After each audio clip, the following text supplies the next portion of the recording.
पूजा, जिसकी अभी अभी शादी हुई है, अपनी आंखों में नई नवेली दुल्हन के हजार सपने सजाए अपने ससुराल की दहलीज पार करती है। लेकिन शादी की पहली ही रात उसके साथ कुछ ऐसा घटित होता है जो उसकी रूह तक को कपा देता है। एक ऐसा भयानक सच जिसकी उसने कभी अपनी सबसे डरावनी कल्पनाओं में भी उम्मीद नहीं की थी। सहमी और टूटी हुई पूजा जब अपनी आखिरी उम्मीद अपनी जेठानी कमलेश के पास हिम्मत जुटाकर अपना दर्द बयां करने जाती है तो सांत्वना के बजाय उसे इनाम में मिलता है चेहरे पर एक जोरदार थप्पड़। पूजा जमीन पर गिरकर बिलख बिलख कर रोने लगती है। आखिर एक नई नवेली दुल्हन के साथ इतना बड़ा धोखा और जुल्म क्यों हुआ? यह कहानी आपको झकझोर कर रख देगी और अंत में एक बहुत गहरी सीख भी देकर जाएगी। लेकिन इस खौफनाक रात तक बात कैसे पहुंची, इसके लिए हमें कहानी के पन्नों को थोड़ा पीछे पलटना होगा। कहानी की असल धुरी है कमलेश। कमलेश एक जिम्मेदार गृहिणी है जो एक भरे पूरे परिवार को संभालती है। उसके परिवार में उसका पति, एक छोटी बेटी, सास, ससुर, एक खामोश दादी और उसका देवर अरुण है। कमलेश के लिए अरुण सिर्फ एक देवर नहीं बल्कि उसके सगे बेटे से भी बढ़कर है। वक्त अपनी रफ्तार से आगे बढ़ता है। अब अरुण जवान हो चुका है और पूरा परिवार उसके लिए रिश्ता देखने जा रहा है। जिस लड़की को देखने पूरा परिवार जा रहा है उसका नाम है पूजा। इंग्लिश ऑनर्स में बीए कर चुकी पूजा अपनी बातों और आत्मविश्वास से सबका मन मोह लेती है। जब वह अपनी मीठी आवाज में एक अंग्रेजी गाना गाकर सुनाती है तो मानो पूरा परिवार उस पर फिदा हो जाता है। अरुण तो जैसे उसे देखते ही अपना दिल हार बैठता है। लेकिन इस पूरे कमरे में एक शख्स ऐसा था जिसके चेहरे पर खुशी की जगह एक उलझन थी। कमलेश को पूजा का यह मॉडर्न और बेबाक अंदाज बिल्कुल रास नहीं आता, लेकिन अरुण की खुशी और उसकी जिद के आगे कमलेश को झुकना ही पड़ता है। मन मारकर ही सही, वह इस रिश्ते के लिए हामी भर देती है। उसी दिन चट मंगनी पट ब्याह की तर्ज पर धूमधाम से रिंग सेरेमनी हो जाती है। पूजा की उंगली में अरुण के नाम की अंगूठी सज जाती है, लेकिन किसी को नहीं पता था कि यह खुशियां सिर्फ एक रात की मेहमान है। अगली सुबह कमलेश अपनी सास के साथ ऑटो से कहीं जा रही होती है। अचानक रास्ते में उनकी नजर एक भारी भीड़ और शोर शराबे पर पड़ती है। कुछ लोग सड़कों पर विरोध प्रदर्शन कर रहे थे। तभी भीड़ के बीच कमलेश की नजर एक ऐसे चेहरे पर पड़ती है जिसे देखकर उसके पैरों तले जमीन खिसक जाती है। वह सरेआम भड़क उठती है और हुक्म सुनाती है कि ये सब नौटंकी तुरंत बंद करो। गुस्से से आगबूला कमलेश आगे बढ़ती है। पूजा का हाथ झटक कर पकड़ती है और उसकी उंगली से सगाई की अंगूठी बेदर्दी से खींचकर निकाल लेती है। एक ही पल में, एक झटके में उसने वो रिश्ता तोड़ दिया जो कल ही जुड़ा था। जब कमलेश यह तूफान लेकर घर लौटती है तो घर में कोहराम मच जाता है। कमलेश का पति उसे आईना दिखाते हुए कहता है कि जो रायता तुमने बिना सोचे समझे फैलाया है उसे अब तुम्हें ही समेटना होगा। बेचारा अरुण भी लाख मिन्नतें करता है, समझाने की कोशिश करता है कि पूजा की सोच गलत नहीं है, लेकिन कमलेश अपने गुरूर में अंधी हो चुकी थी। उसके कानों पर जूं तक नहीं रेंगती और वह किसी की एक नहीं सुनती। कुछ देर बाद कहानी में एक खूबसूरत और जज्बाती मोड़ आता है। अपने रिश्ते को बचाने और अपनी बात समझाने के लिए पूजा खुद कमलेश के पास पहुंचती है। वह बहुत ही नरमी से माफी मांगते हुए कहती है कि अगर हम सही के लिए और दूसरों के हक के लिए खड़े नहीं होंगे तो यह दुनिया धीरे धीरे खत्म हो जाएगी। कमलेश जो भले ही पुरानी सोच की थी लेकिन दिल की साफ थी, पूजा की बातों की गहराई को महसूस कर लेती है। उसका दिल पसीज जाता है और वह मुस्कुराकर कहती है कि मुझे बातें जरा देर से समझ आती हैं,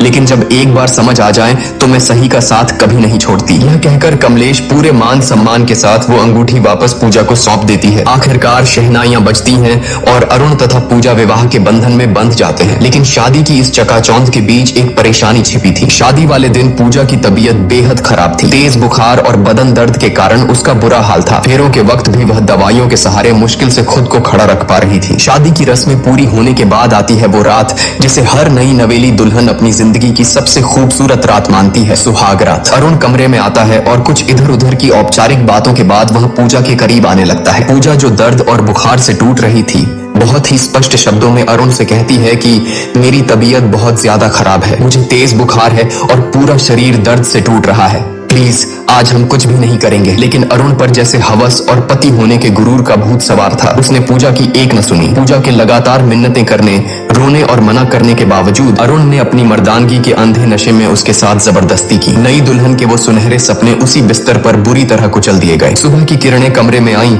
लेकिन पूजा की दुनिया में हमेशा के लिए अंधेरा छा चुका था। वह दर्द और सदमे से कराहते हुए बस रोए जा रही थी। अरुण उसे चुप कराने की कोशिश करता है, मानो कोई बहुत मामूली बात हुई हो। वह बड़े हक से कहता है कि अरे मैं तुम्हारा पति हूँ, यह तो मेरा हक है। शादी के बाद तो यह सब होता ही है। यह सुनकर पूजा के अंदर का दर्द एक चीख बनकर फूट पड़ता है। वह बिलखते हुए अरुण की आंखों में देखती है और कहती है कि हक तूने मेरा किया है। एक शब्द सुनकर अरुण सन्न रह जाता है, लेकिन अपनी घिनौनी हरकत पर शर्मिंदा होने के बजाय उसकी मर्दानगी को चोट लग जाती है। वह गुस्से से आग बबूला होकर कहता है कि अगर तुझे लगता है कि मैंने कुछ गलत किया है तो जा बाहर और चिल्ला चिल्ला कर सबको बता दे। यह कहकर वह निर्दयता से पूजा को कमरे से बाहर निकाल देता है। रोती कांपती पूजा जैसे ही कमरे से बाहर आती है, उसकी नजर आंगन में खड़ी कमलेश पर पड़ती है। कमलेश घर की और पड़ोस की कुछ औरतों से बात कर रही थी। पूजा के कानों में कमलेश की आवाज पड़ती है कि औरतें जितना किसी बम के फटने से नहीं डरती, उतना अपनी इज्जत का तमाशा बनने से डरती हैं। यह एक वाक्य पूजा के सीने में किसी जहरीले तीर की तरह चुभ जाता है। उसे तुरंत समझ आ जाता है कि जिस समाज और परिवार में वह खड़ी है, वहां अगर उसने अपना मुंह खोला तो उसे न्याय नहीं मिलेगा, बल्कि इस घर में उसी की इज्जत का सरेआम तमाशा बन जाएगा। समाज और बदनामी के इसी खौफ से हारकर एक जीती जागती हक के लिए लड़ने वाली लड़की अपने आंसू पीते हुए खामोशी से वापस उसी घुटन भरे कमरे में लौट जाती है। उसके मासूम दिल में कहीं न कहीं यह उम्मीद बची थी कि शायद अरुण को अपनी हैवानियत का एहसास हुआ होगा, शायद वह अपनी गलती मानेगा और उससे माफी मांगेगा। लेकिन अरुण का रवैया देखकर पूजा के पैरों तले बची खुची जमीन भी खिसक गई। पूजा पहले से ही असहनीय दर्द में थी, लेकिन अरुण ने अपनी हवस को प्यार का नाम देकर एक बार फिर उसके साथ जबरदस्ती की। पूजा अंदर तक टूट चुकी थी। उसे समझ आ गया था कि जिसे दुनिया पति पत्नी का प्यार कहती है, वह उसके लिए सिर्फ और सिर्फ एक वैवाहिक बल था, जिसके खिलाफ वह कुछ नहीं कर सकती थी। अगली सुबह कमलेश की नजर छत की बाउंड्री पर गुमसुम खड़ी पूजा पर पड़ी। पूजा की आंखों की वीरानी और उसका खामोश चेहरा देखकर कमलेश का दिल धक से रह गया। कमलेश के लाख पूछने पर भी पूजा ने रात का वह खौफनाक सच नहीं बताया। कमलेश समझ गई कि कुछ तो बहुत गलत हुआ है और वह बिना ज्यादा सवाल किए पूजा को उसके मायके छोड़ आई। मायके पहुंचकर पूजा ने सोचा कि शायद दुनिया में एक माँ ही है जो अपनी बेटी का दर्द समझ सकती है। उसने अकेले में अपनी माँ को बीती रात की सारी सच्चाई और अरुण की दरिंदगी के बारे में बता दिया। लेकिन जो जवाब उसकी सगी माँ ने दिया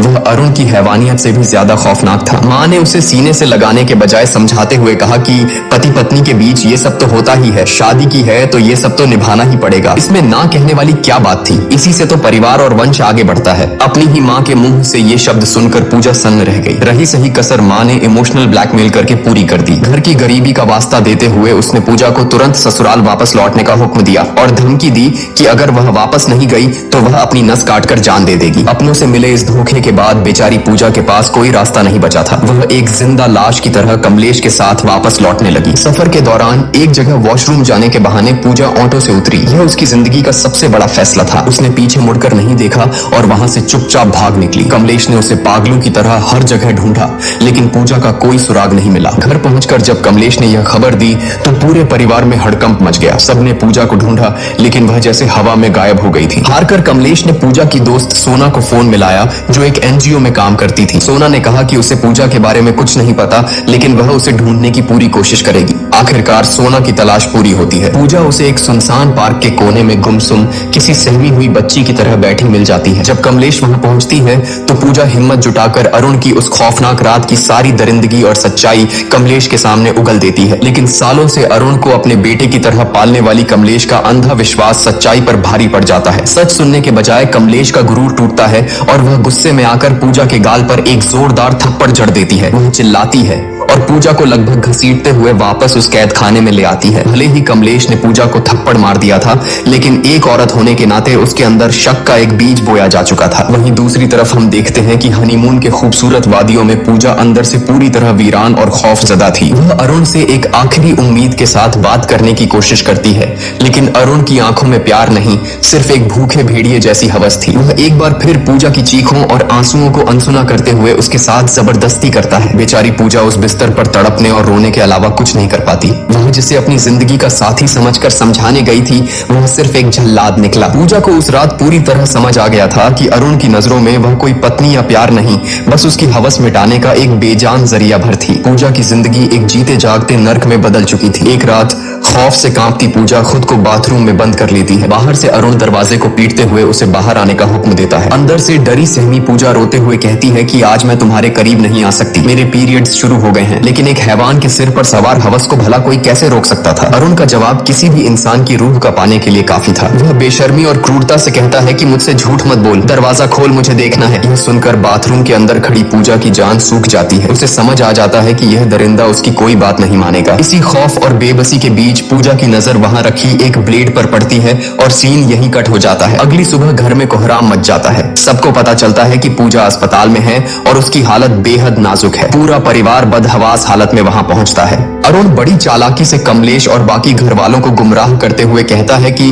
उसे औरतों वाली कोई अंदरूनी दिक्कत थी, शायद उसी वजह से यह हालत हुई है। लेकिन जब कमलेश अंदर जाकर लेडी डॉक्टर से बात करती है तो डॉक्टर जो सच बताती है वह सुनकर कमलेश के पैरों तले जमीन ही नहीं खिसकती बल्कि उसका पूरा वजूद हिल जाता है। डॉक्टर भारी आवाज में बताती है कि पूजा के उन नाजुक हिस्सों पर ब्लेड से गहरे कट लगे हैं और बहुत ज्यादा खून बहने की वजह से उसकी यह हालत हुई है। यह सुनकर कमलेश सन्न रह जाती है। वह तुरंत खुद को संभालती है और घर वालों को वापस भेज देती है, यह कहकर कि वह पूजा के पास रुकेगी। होश आने पर जब कमलेश पूजा के पास बैठती है तो पूजा आंसुओं में डूबकर वह कड़वा सच उगलती है जिसने उसे इस हद तक जाने पर मजबूर किया। यह दर्द सुनकर कमलेश अंदर तक टूट जाती है। उस रात जब कमलेश घर लौटती है तो पूजा के दर्द को महसूस करने के लिए वह खुद बाथरूम में जाती है और हाथ में वही ब्लेड उठाती है। वह उस ब्लेड को अपनी त्वचा पर रखकर वही करने की कोशिश करती है जो पूजा ने किया था, लेकिन ब्लेड की हल्की सी चुभन से ही उसके हाथ कांप जाते हैं। वह ब्लेड फेंक देती है। उस एक पल में कमलेश को गहराई से एहसास हो जाता है कि आखिर वो 21 साल की मासूम लड़की किस कदर खौफ और दर्द से गुजरी होगी